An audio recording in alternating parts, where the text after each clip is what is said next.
Welcome to another Humm Baby Baseball Countdown, and in today's video, I'll be ranking the MLB commissioners from worst to best. There have been 10 commissioners in the history of Major League Baseball, beginning with Kennesaw Mountain Landis in 1920.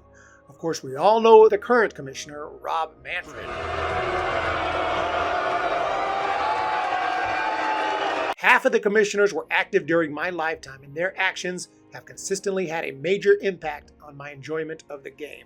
Of course, some of the negatives that I'll give may be positives for others, such as rule changes that I hate but others may love. And for this reason, everyone's ranking will be a little different, and I'd love to hear yours in that comment section down below. With that said, let's get started. And a lot of people will probably assume that Rob Manfred will come in as my number 10 worst commissioner of all time.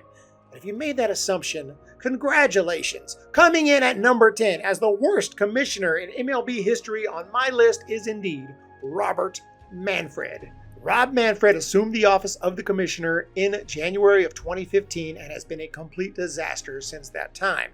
He listed several potential MLB cities and advocated for expansion, and there has been no progress there. He also began instituting rule changes almost immediately meant to improve pace of play.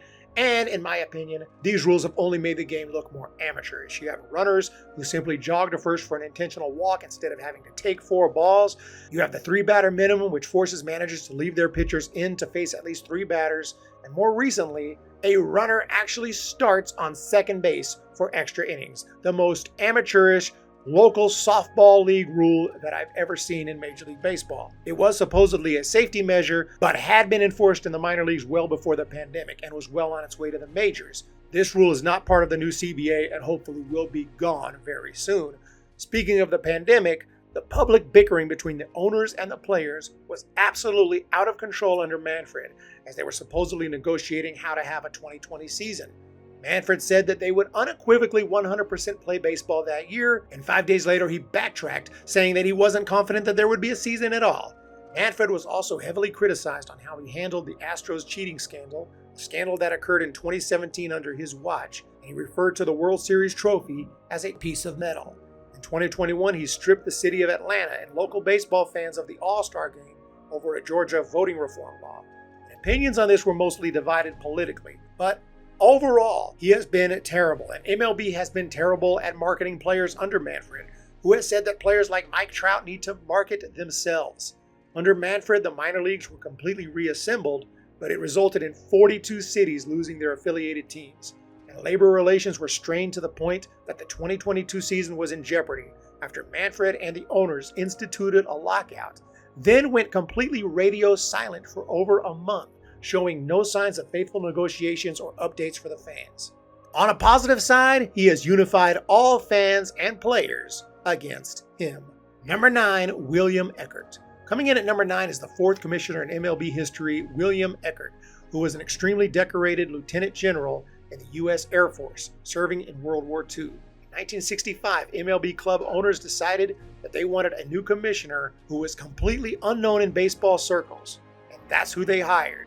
Eckert hadn't even watched a game in person for over 10 years. They wanted someone who had strong leadership skills with an understanding of business and bureaucracy. He accomplished very little during his tenure and drew much criticism for his handling of whether or not to cancel games in the aftermath of the assassinations of Martin Luther King Jr. and Robert F. Kennedy. He wasn't even completely clear, and his meek response caused confusion as to whether there would be games or not. Some teams played and some didn't.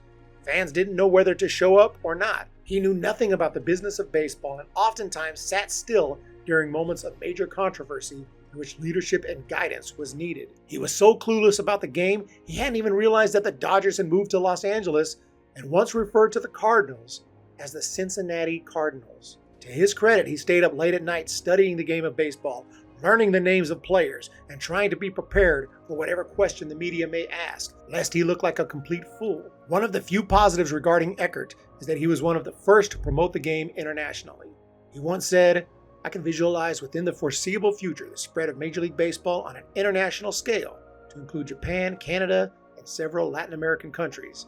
I see Major League Baseball as a means of contributing to an international friendship." He accompanied the Dodgers to Japan in 1966 on a goodwill and exhibition tour. It was also during his term that union leader Marvin Miller was hired as the head of the Players Association. ECKERT violated several union laws, albeit possibly unintentionally, and was just no match for Miller.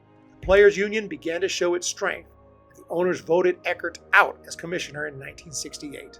Cubs owner Philip Wrigley, realizing that hiring an outsider was a mistake, said that baseball needed a quote-unquote baseball man. Number 8, A. Bartlett Giamatti. The only reason Bart Giamatti is this low on the list is because he was only commissioner for 5 months before tragically dying of a heart attack at age 51, so he never got the chance to really improve or destroy the game. He was, however, president of the National League for nearly 3 years before becoming commissioner and fought to improve the fan experience at ballparks. Once he became commissioner, he reorganized the administration by creating a deputy commissioner to assist him, a position that still exists. He is also most famous for dealing with the betting scandal of Pete Rose. After a report showed that Rose had bet on 52 Reds games in 1987, Giamatti and Rose negotiated a deal in which Rose would voluntarily accept a lifetime ban from the game with the ability to apply for reinstatement in a year. He did not have to publicly admit guilt and in fact denied that he bet on games for many years thereafter. Unfortunately, Giamatti died a few days after this agreement. Giamatti was a lifelong baseball fan and may have turned out to be a fine commissioner, but sadly he ended up being the William Henry Harrison of MLB commissioners, dying too early in his term to really tell how good or bad he would have been. Number 7, BOWIE KUHN.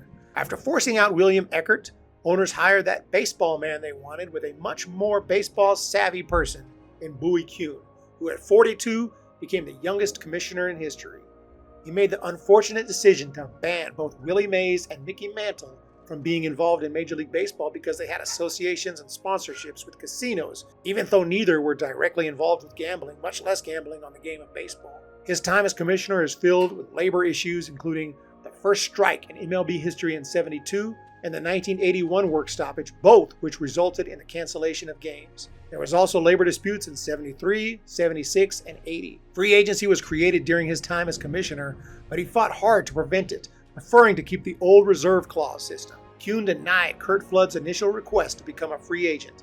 The dispute went all the way to the Supreme Court, who ruled in Kuhn's favor. However, the union was able to negotiate the start of MLB free agency in 1975.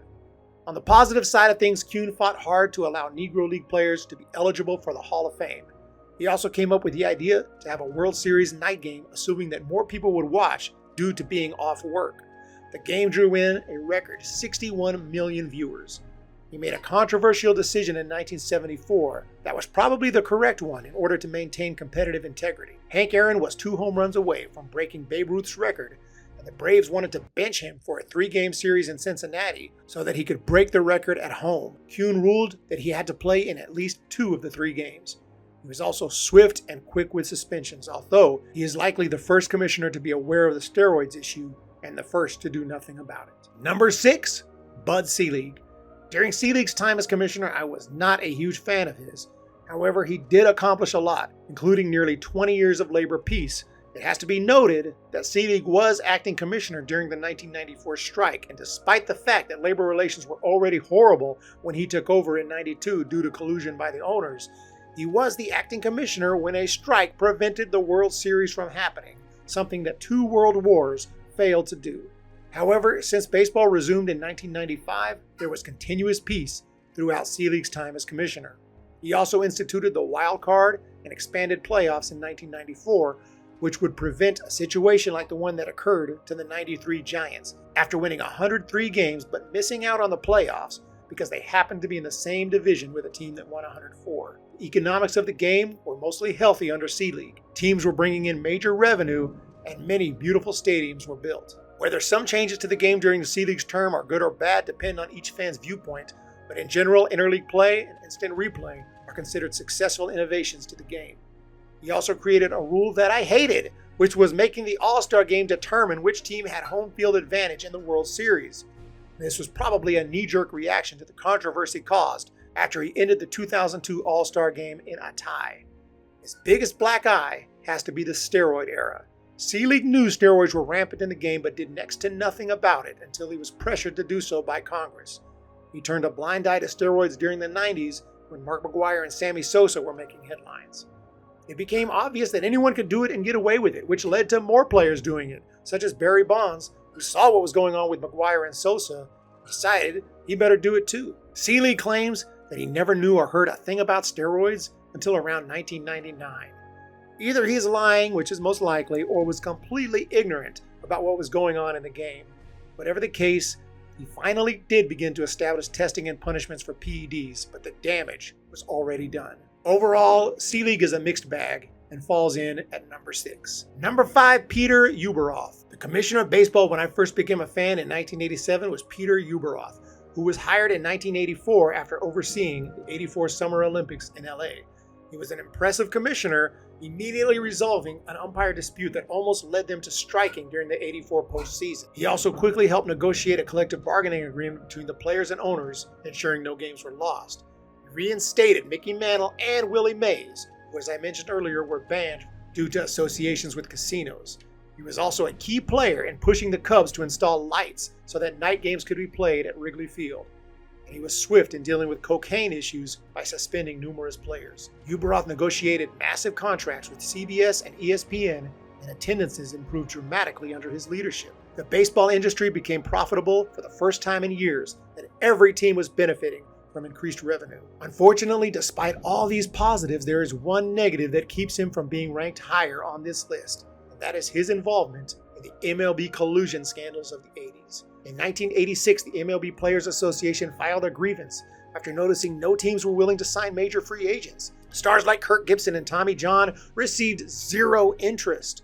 This continued throughout the mid-80s, and most stars had to re-sign with their previous teams. Andre Dawson, desperate to play on natural grass, had to take a massive pay cut to sign with the Cubs despite being an absolute superstar in the prime of his career.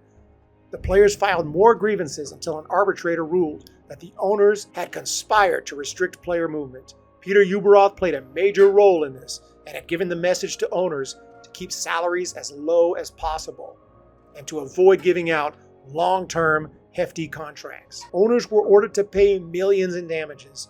Any of the free agents affected were allowed to offer their services to any team without losing their existing contracts.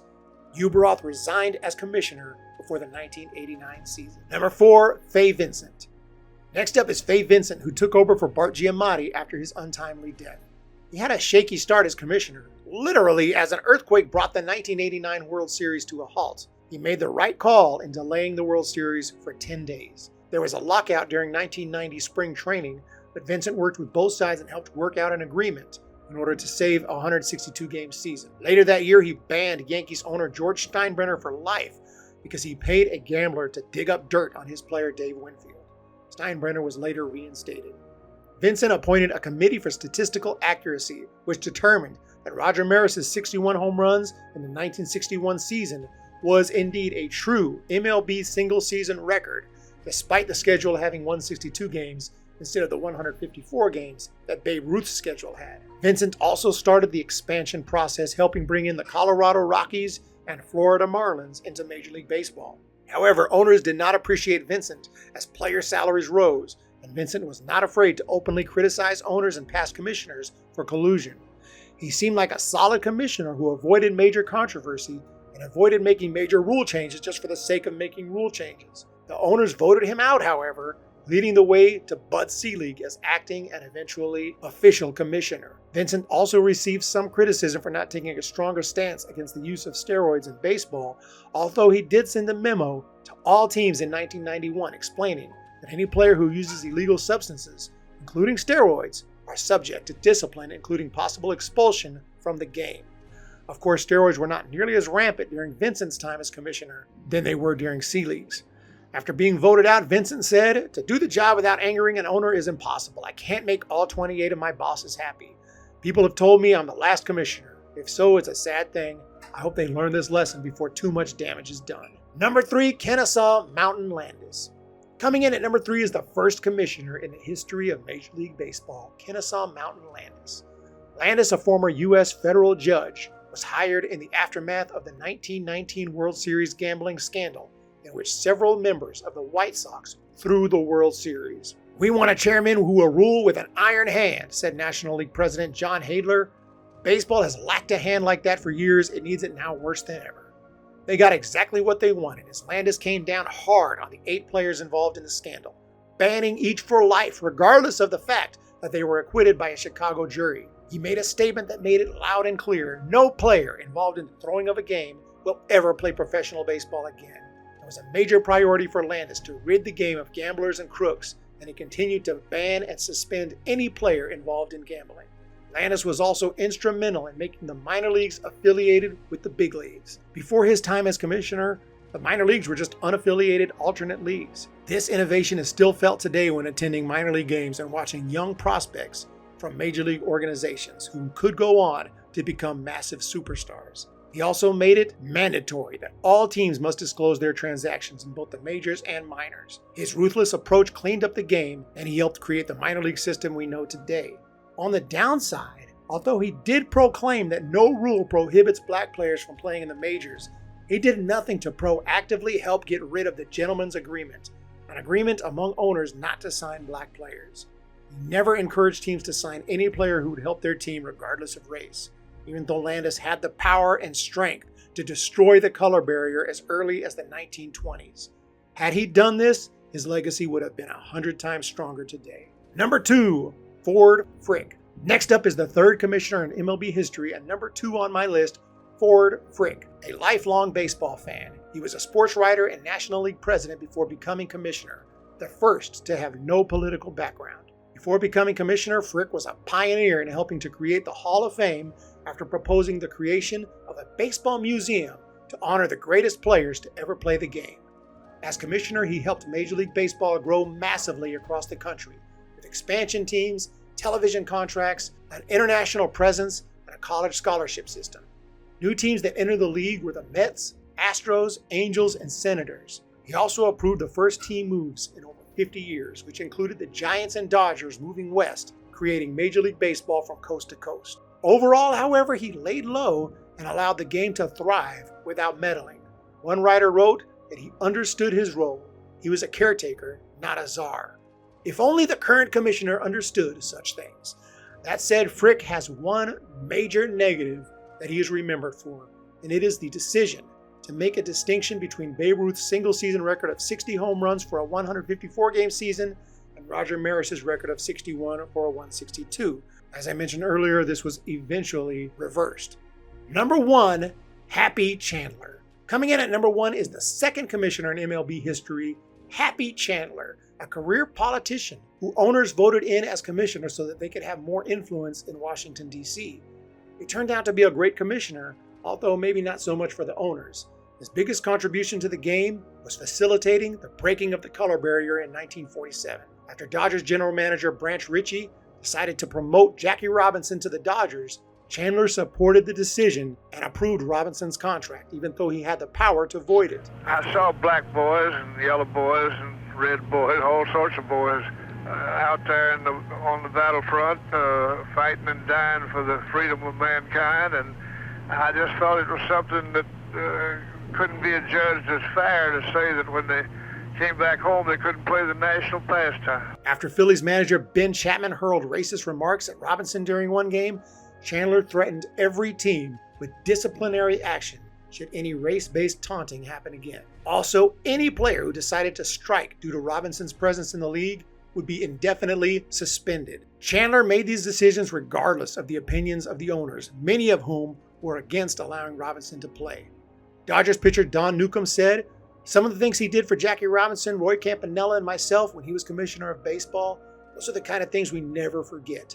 Chandler had cared for black players in baseball when it wasn't fashionable. Chandler was the commissioner who decided to put umpires on the outfield lines during the playoffs back in 1947. Additionally, he negotiated a multi-million-dollar contract with Gillette and the Mutual Broadcasting System for radio rights to the World Series, with the proceeds going to a players' pension fund that he created. It was the first pension for players and gave him the reputation as a players' commissioner. Unsurprisingly, the owners were not fond of his performance and voted him out in 1951. Although he was generally great to players, however, he did go to extremes to keep labor peace, such as threatening to ban players if they organized a strike. And another situation he dealt with was a Mexican league opening up and offering huge money to MLB players to come play in their league. Chandler threatened a 5-year ban if any player left MLB to play in the Mexican League and didn't return before April 1st.